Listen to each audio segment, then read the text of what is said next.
is a free call from Charlie. Yes. an incarcerated individual at the Leon County Jail will be recorded and may be monitored. If you believe this should be a private call, please hang up and follow facility instructions to register this number as a private number. To accept this free call, press 1. To refuse this free call, press thank you for using Securus. You may start the conversation now. I don't know, like, it's like, oh, you know, like, should have taken a vacation. Yeah. Oh my gosh. Have I thought of that? I've thought of that plenty of times. You know, I should have taken more vacations in life, I agree. But honestly, all I did was, the sad thing is that I worked 6 days a week. Like, I went to school until I was 29, and I built my business and worked all I did was work 6 days a week and got there. Like, never stole from anybody, never fucked anybody over. Hey, welcome back. Welcome, my beautiful people. Donna Adelson's 3 children are among the nearly 60 people on the state's witness list to testify at her upcoming trial. Let's talk about it. Wendy, Charlie, and Rob could all possibly take the stand as state witnesses during Donna's trial next month. The state has filed its witness list for the upcoming trial of the accused murderous matriarch. The prosecution is trying to figure out what exactly was Donna's role in Dan Markel's execution. 3 others who are serving prison sentences in connection to Dan's execution will take the stand next month, including Sigfredo Garcia, Luis Rivera, and Luis is a fan favorite for reasons we can discuss later because he's been moved already closer to the prison so that he can testify, along with the go-between Catherine Magbanwa. Catherine, aka Katie, is the girlfriend of Sigfredo. They actually have children together, and the girlfriend of Charlie at the time of the execution. She turned down a sweetheart deal. We love a fearless warrior that turns down a sweetheart deal just to get a full life sentence. Hey Sarah. Catherine turned down her sweetheart deal, and now her appeal has been denied, so her case is set in stone. But she'll be testifying at Donna's trial and quite possibly implicating Wendy. More Tallahassee news. The state witness list was made available the same day a new motion hearing was set by the court. A hearing this Friday will focus on 2 motions. However, the contents of those motions are unknown as of Tuesday evening. Earlier this week, 2 motions were filed, including one about raw phone data being shared with the Adelson's attorney. A second motion posted Tuesday centers around Rivera's gang connections and whether it can be mentioned during trial. That means they want to keep out, the Latin Kings. They don't want to mention that he was a Latin King gangbanger, and they also want the raw phone data from Wendy. Do you guys find it ironic that they are all tied to Tallahassee now? Indefinitely? Is Donna's chance for a plea deal over? And are you expecting like a slam dunk guilty verdict? Or do you think the prosecutor has a challenging case ahead of them? I understand there are 133 pieces of evidence against Donna, including her passports to Vietnam for her vacation, according to WCTV. But right now, the only vacation Donna is taking is being transferred from Leon County Detention Center down to Wakulla Detention Facility. Donna's defense attorney, Josh Selman, said the transfer is because of a new policy regarding the inmates and tablets. Her access was denied, so she wasn't having that. Josh claimed that the new policies would greatly limit the communications that they had with Donna, but we covered in another episode in the Adelson files that Donna was allegedly using their devices to threaten people or try to arrange something bad happening to her eldest son, Robert. Each of Donna's children all have their own motivations if they take the stand. Wendy wants to let everybody know that she was just going to get a bottle of bourbon and making a U-turn that day. She's totally innocent.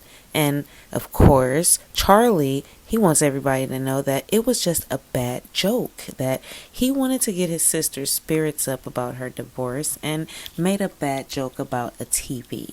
And Rob, well, Rob has a totally different motivation because allegedly it's been reported that him and Donna had a very strained relationship. Take time.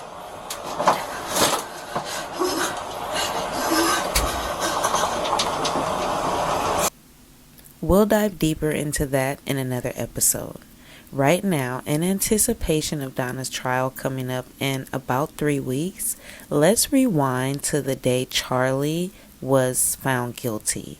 He's going through a roller coaster of emotions. He's blaming Tallahassee, the jury, Wendy. He's just going through a lot of different emotions. So let's get this party started. Michael. Well, you tell me what the game plan is now. Yeah, you're not kidding. They got me in a suicide cell. Not because I'm suicidal or anything, but I guess when you get charged, when you get convicted like this, they move you over to the suicide cell in one, so they could observe you for like the next day until they can put me back in my pod. So in this cell that's got blood and shit on the walls, and cameras and mirrors. At least they let me keep my clothes. Usually they strip you down naked, but I'm not suicidal, I'm just numb. Fuck it. Well, what did Dan say at the end? He said, I don't think I really got a fair shake in Tallahassee. And I can kind of tell that. Oh, yeah. Jury selection, it was a joke. And I wish it was just like that. I wish I was by the time next year I go back to a lot of things. Is he going to stick with you through the appeal? Well, he says I need an appellate lawyer. He's not an appellate lawyer. His lawyer is specialized in appellate law. So yeah. So he's gonna they're doing appellate. But listen, I'm sure they dotted every I, crossed every T, and everything. Yeah. This was the Super Bowl in Tallahassee, the fucking state capitol. This was their Super Bowl. They were going to fumble. They did everything. I'm sure. It was just a joke of what the prosecutor put together on her closing statement. Her closing was like, as I saw it, I was just, it was nothing but, emails and text messages and, and autopsy photos. And it was painting a picture and throwing in that. I think I spoke to Ryan Fitzpatrick once in 2014. She said he was my best friend at 14, and this is what he said. What the? Like, I literally have 2 text messages with the guy at 14. He was my best friend. This is what he said. Throwing that out there in the jury. Like, they were eating up everything she said. They weren't thinking like she was lying about stuff or twisting stuff or saying I'm calling my parents on their landline. Like, they've had that phone number since 1979. Like, I saw that. There's nothing hidden there. There's nothing special about it. I called them on my cell phone to the home phone. Well, like you said when we talked before, they had 90 people that said that they'd already decided you were guilty, and Over there for you another 90 didn't days. used up your strikes. You used up your strikes. I used up my strikes on people that I had to get off the jury, which they could never have sat on my jury. They used up their strikes on people that would have given me a fair shot. I used up my strikes on people that were going to convict me before I sat down. So it was Yeah. just like, it was. Well, you ended up with 5 people that, relatives in law enforcement. Yeah. Yeah, 5 people with family and law enforcement. You know, but I mean, like the people that I got off were law enforcement. 24-year law enforcement detective from Miami, arson investigator. Yeah. You know, I mean, some of these guys, like, you know, anybody that would have given me a fair shot, they got off. So the few that would have given me a fair shot, they got off. The one that, you know, and it just became kind of like a, you know, they didn't go through the evidence in 2 hours. You know, there was so much evidence there. They got some text messages and painted a story, and Jeff Lacoste this, and Ryan Fitzpatrick this, and, you know, everybody with a fucking motive to show up at the jury. I thought it was like, I thought they'd see through that. Yeah, they didn't give you much of a shot there, Charlie. No. I mean, I got the temperature of Tallahassee when I was up here, and it was. I mean, but I was sitting in jail on Friday.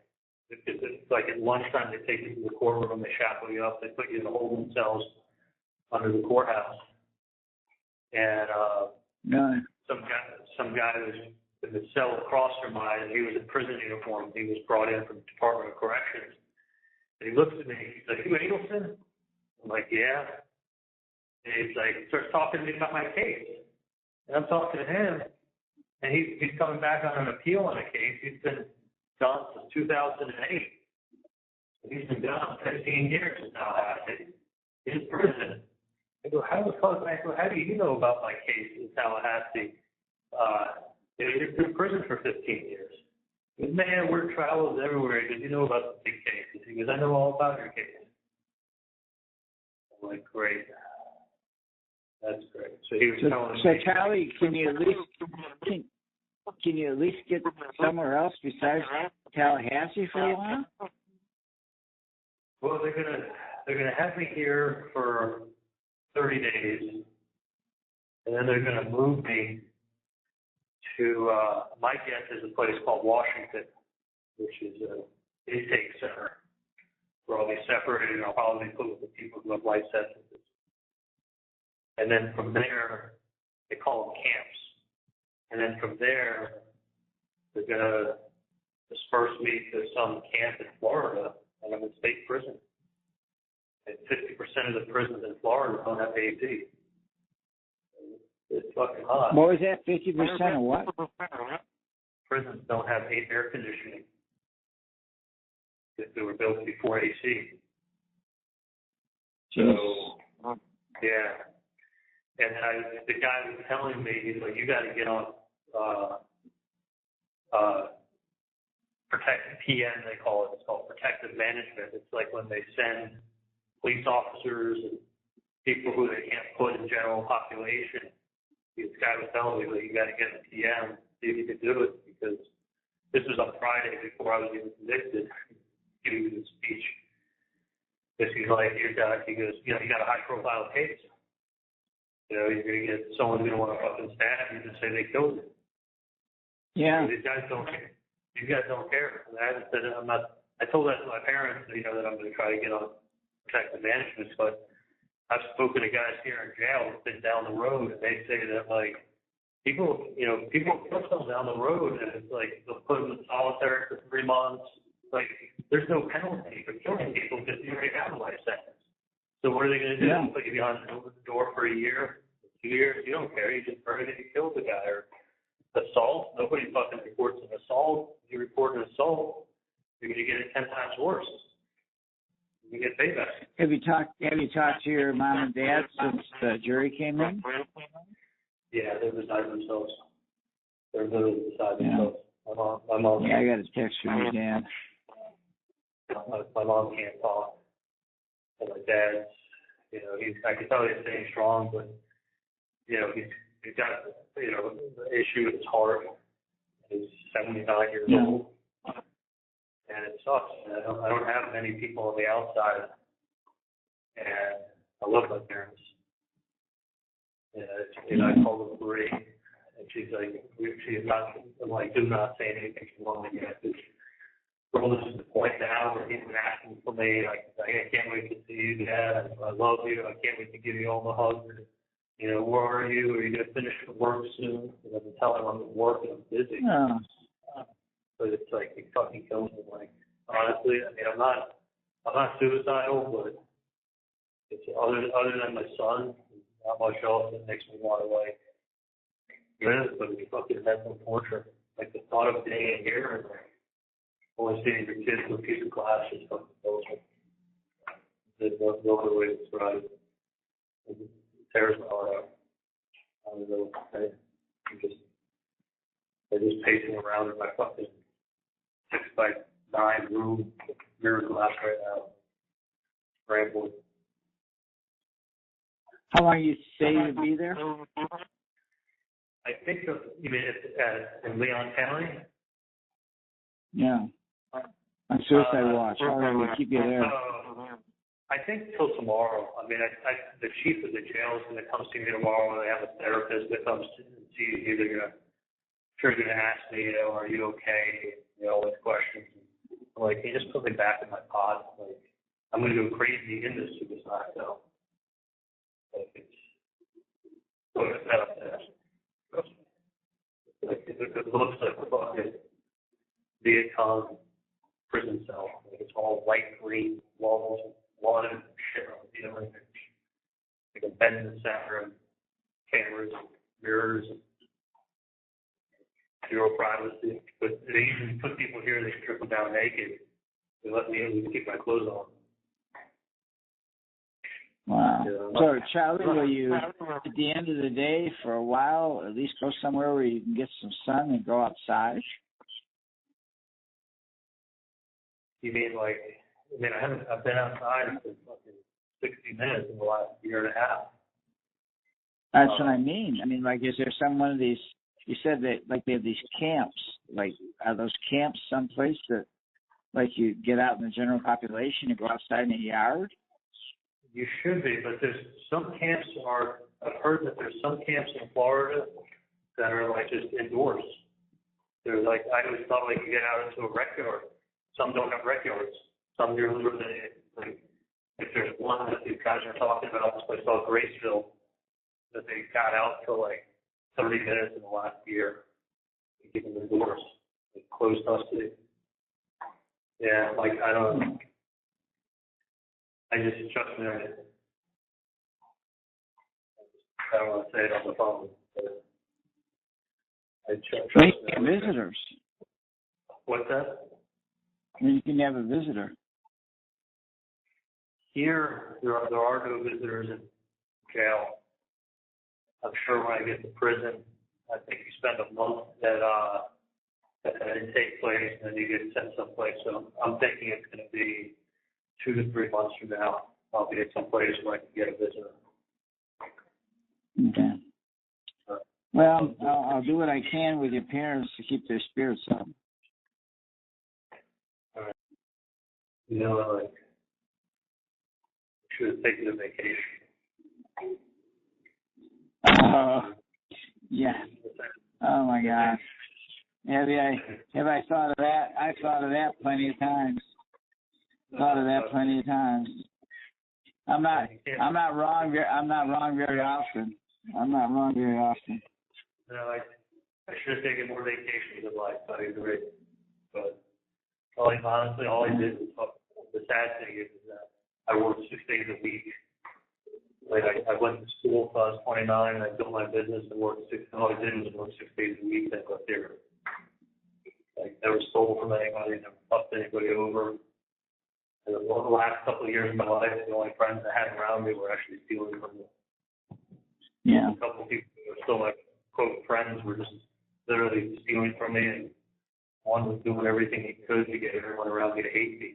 But I didn't realize it because he was telling everyone how much he loved me, but then pouring poison in their ear and making shit up, and then telling them how much he loves me, and then they were buying it, and it was a fucking kind of a movie. That was that movie. Yeah, not much to say to me, right? That's Yeah. You told me the story, and you asked me my opinion, and I told you. no, you know, he's like, I trust me. You know, I know all too well. Yeah. Yeah. You know,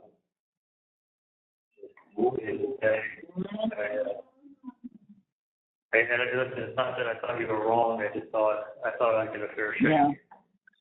I really did. I really believed and drank the Kool-Aid. I thought I was going to get a fair shake. But this was not even. Well, let's figure out a way to get you out of there. Let me think about it. Talk to your attorneys. There's some rabbit in the hat here. Yeah, don't give up. No, I'm not. Like, I love you. Not to give up, but do me a favor, just keep an eye on my folks. I will. Don't, eye on my folks, and hopefully Rick keeps a good eye on Roman. And I just don't want to see him behind glass. It's very surreal. I'm in the state of. I'm really like more shocked than I am like. Yeah, not bad. Crying. Well, I tell you, you were pretty tough for a year and a half. You're pretty tough for a year and a half. Yeah. No, I was extremely optimistic. I really had big plans for when I got out of here. Really did. Yeah. No, I was telling you, really, I watched a lot of it, 99% of it, and I thought at least that jury would be out. And somebody would say, no, you know, I have a reason to out, but not in Tallahassee. Not in Tallahassee, not that jury, and not after what she put together for her closing. I mean. Yeah. Yeah, her final was tough. Her final was really tough. Yeah, it was really pulled a lot together. It dumbed it all down and made it very cutesy, very sarcastic, cutesy, oh, he's buying gifts for him. I've never bought that guy a fucking gift in my life. I was being completely sarcastic. You could take sarcasm two ways, and you could obviously always take it the wrong way. Mm. The reality check doesn't matter. It's what how you can spin it. The people that they had, run into the state with saying things that they had their own agenda. It was more of like random people that you came and asked them, stuff, or these were people that had their own agenda when they were talking to the investigators. You can't take that as the truth. But evidently, look what I said to my best friend Ryan Fitzpatrick in 2014. I didn't even know the guy. Doesn't matter. She can say it. You know that it doesn't have to be. They can take anything they want to quote it. It doesn't have to be evidence. It doesn't have to be factual. It's not to be taken as factual. And they're told that that's not factual. So they can say something that's completely wrong. The jury is not as instructed to take the evidence at the trial, not evidence presented in the court. But you're saying stuff that's wrong. They're listening. They're deliberating. I just, after having gone through it, I see what a fucking sham the whole thing is. It don't seem real.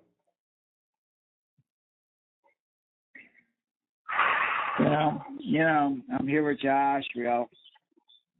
Talk to Julie, Sean, Howard.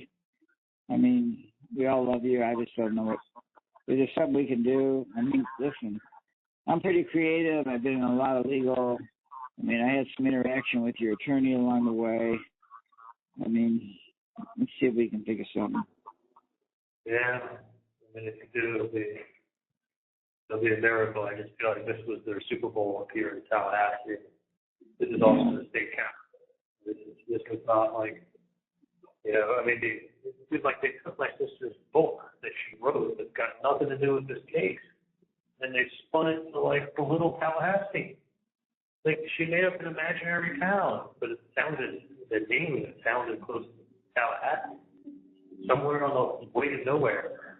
Like you saw it when they were talking about her book, almost like she was using the book to put down Tallahassee.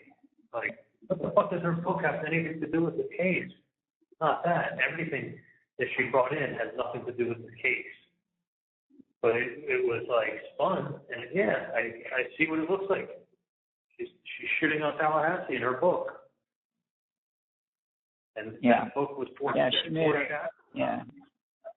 Yeah, she definitely made it look like everybody looked out, and your family looked down at Tallahassee. Oh yeah, it was all about like. From what I've seen, it actually looks like a nice college town. I actually like it. But what I'm seeing is people have a little word about it. Like I've been up there for a year and a half. Like small town. I mean, I kind of like it. It's a small, big town. Like, I mean, but the point is, like, that's not how it was paid to look. I mean, you're seeing, if you ever look at somebody's, if someone's going through a breakup and you look at friends texting each other, talking shit about the person that they were with, like that's normal stuff to like. Talk smack and talk back and forth and, text messages, and it's not meant to be cut and pasted and be like, look, these people are crazy. Like, that's basically what they're able to take emails and say, look, you all are crazy. Personal emails, though, where not much thought went to them and nothing was ever done with them.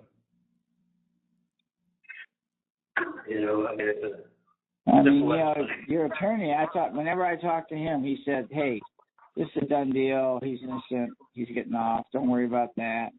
We don't need that. He did a good job, but he was absolutely convinced you were innocent and you were walking. But he was convinced. Yeah, I mean, they didn't look at the evidence. They looked at emails.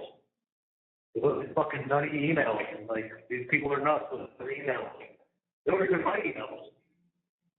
Like, but they spun a story. Complete with my sister's fucking book. It's like, the sister's book has nothing to do with this fucking case, but why is it being discussed? To make us look like we're shooting on Tallahassee. Yeah, exactly. I never even read her book. For sure.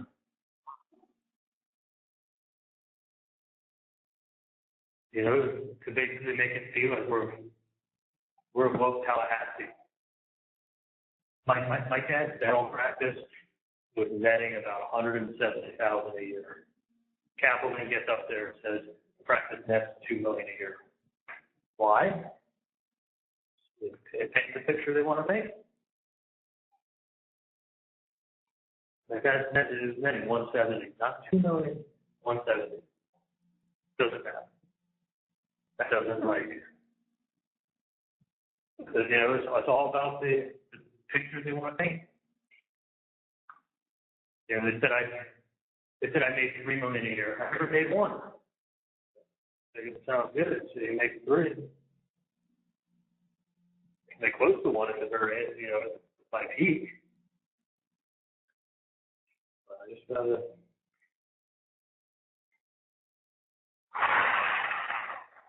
This is insane. I should have fucking known better. Should have known better when I thought I was going to have a shot at taking the shit in trial.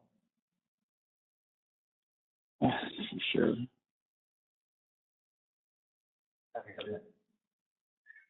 I really believe, this is a fucking joke. Because I saw the case they put on. They're putting on a case with my sister's book and my mom's emails. What does my sister's book and my mom's emails have anything to do with the case? Other than to get the people sitting there to hate us. They think you're crazy. That's what it came down to. I mean, how many text messages and emails did they show that have nothing to do with the case?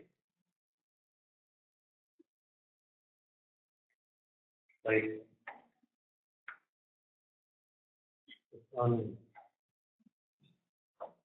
But you just can't have a jury in fucking Tallahassee, Charlie. they put in a motion to change the venue. I know. In the middle of the jury selection. The judge denied it. I know. I tried to call him college before, but I'm sure he's been doing stuff. And, call you. Talk to you. Can you call anytime? Pretty much?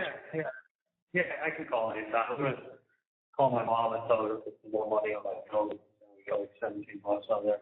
I always call you on my inmate. I think you put 100 on there, but I never called you on.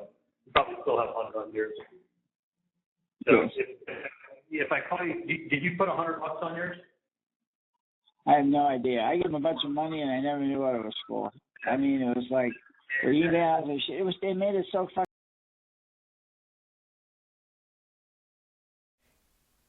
If you made it this far, I appreciate you. Have a good day, and I'll see you on the next episode. Bye.